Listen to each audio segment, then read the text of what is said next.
What's happening, everybody? Jeff Lightsy Jr. here with the Black Boss Channel and Victory Formation. Be sure to hit the thumbs up button, like, share, subscribe. Now, a man by the name of Phillip Adams has, he is basically being alleged as a shooter and killing 5 people at a South Carolina home on Wednesday, and then he killed himself. He took his own life. He killed a doctor by the name of Robert Leslie, the doctor's wife, Barbara Leslie, and their grandchildren, who were 9 and 5 years old. And that just breaks my heart. But, and prayers go out to that Leslie family. But what's interesting about this story, so the man he killed the doctor, the wife, and 2 grandchildren, and someone else that was at the home. I don't think they recognized the person. They didn't say their name. Sixth victim received serious gunshot wounds and was hospitalized.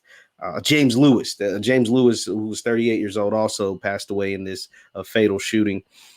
But what's interesting is the quote by Phillip Adams' father. Alonzo Adams told a TV station, he said, quote, "I can say he's a good kid," talking about his son, Phillip, "but I think football messed him up." The father has come out and said football messed him up. So Phillip Adams, for those who don't know, was a cornerback and played college at South Carolina State. He also played in the NFL. He was taken in the 7th round of the 2010 NFL draft by the San Francisco 49ers, and he played there. He also played for 5 more teams, including the Patriots, Seahawks, Raiders, Jets, and Falcons. He played about 5 years in the NFL. So he played from 2010 to 2015 in the NFL. And that's all it takes. He was mainly a special teams guy, so we know what happens with the special teams guys. They go down there on kickoff. They're blocking on kickoff return. They do a lot of the punt. They do all of that. And once again, he played college football at South Carolina State at HBCU. And he played 5 years in the NFL. He was drafted in the 2010 draft in the 7th round. And I think this is so interesting because it goes more into what is taking place with former football players.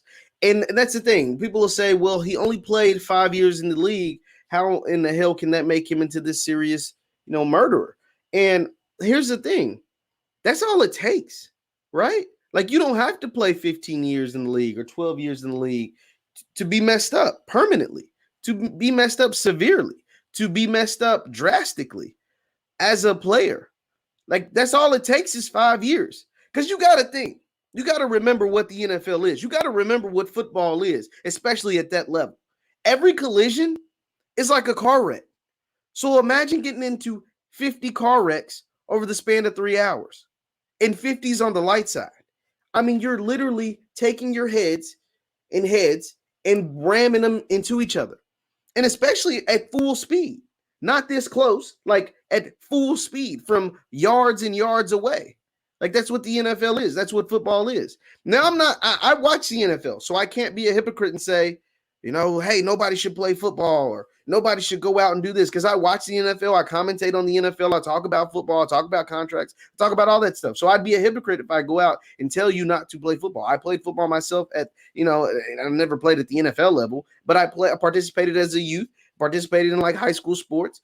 So, and I really like a lot of the lessons and a lot of the things that you're taught and that you learn from playing football at an organized level, whether it's, Pee Wee, Little League, high school, middle school. Like, I think there's a lot of things that you can learn, but I think you also need to know the risk. Now, I'm not excusing this man from anything, right? Like, just because you played in the NFL, there are plenty of NFL players that aren't going out here killing doctors and killing kids. Like, not just the doctors, not just the 70-year-old doctor and his 69-year-old wife. We're talking about a 9-year-old child and a 5-year-old child that never got a chance to live their life. That's what hurts me the most, because he took away he took away their lives and they never got to live them. They barely got to live them, right? So you took that away from those people, and I'm not excusing him for that.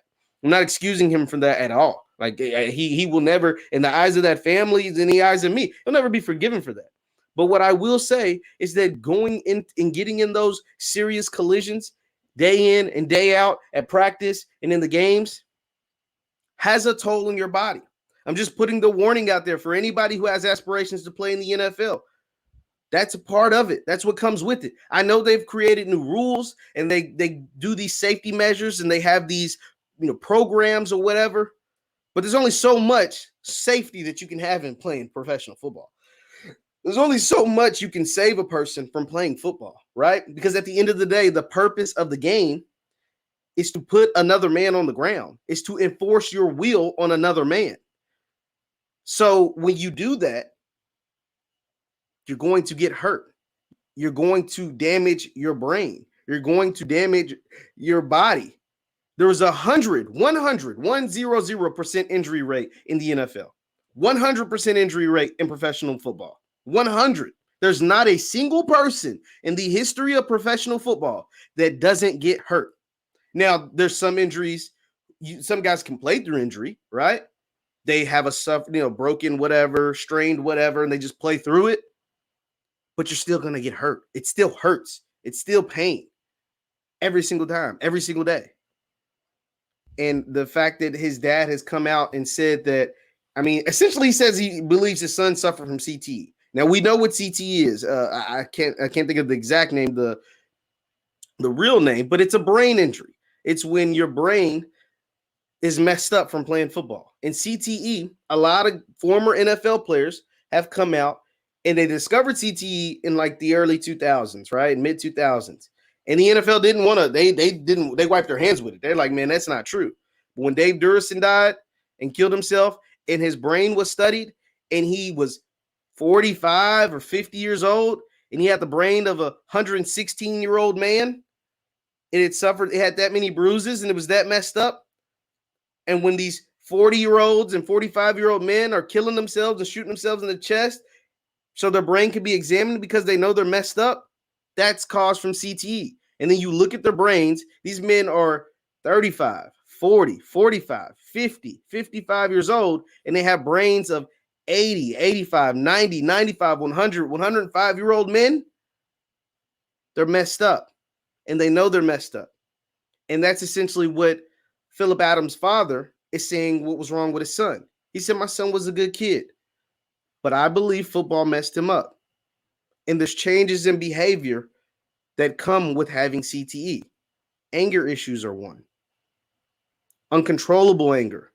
That's one of them. It's one of the biggest issues that comes with having CTE.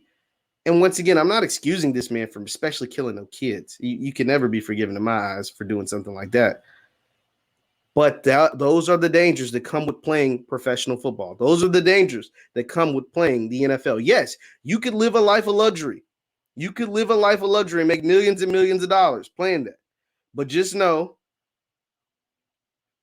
that there comes with a huge risk. Everyone that plays in the NFL don't contract CTE. Well, they probably all contract CTE to a certain extent, but the levels of CTE vary, right? You could be a guy that played 15 years and have a very small dose of CTE in your brain. And you could be a guy that played 5 years like Phillip Adams and suffer from it severely. So it's just a game. It's really a risk, a gamble that you're taking when you decide to make that move. Yes, like I said, you can live a life of luxury, but there's also this risk that you need to know about. Once again, I'm Jeff Lightsy Jr. at the Black Boss Channel. Be sure to hit the thumbs up button, like, share, subscribe, and follow me on Instagram at JLightsy7. I post content on there all the time. Hit the thumbs up button on your way out. I'll see you guys next time.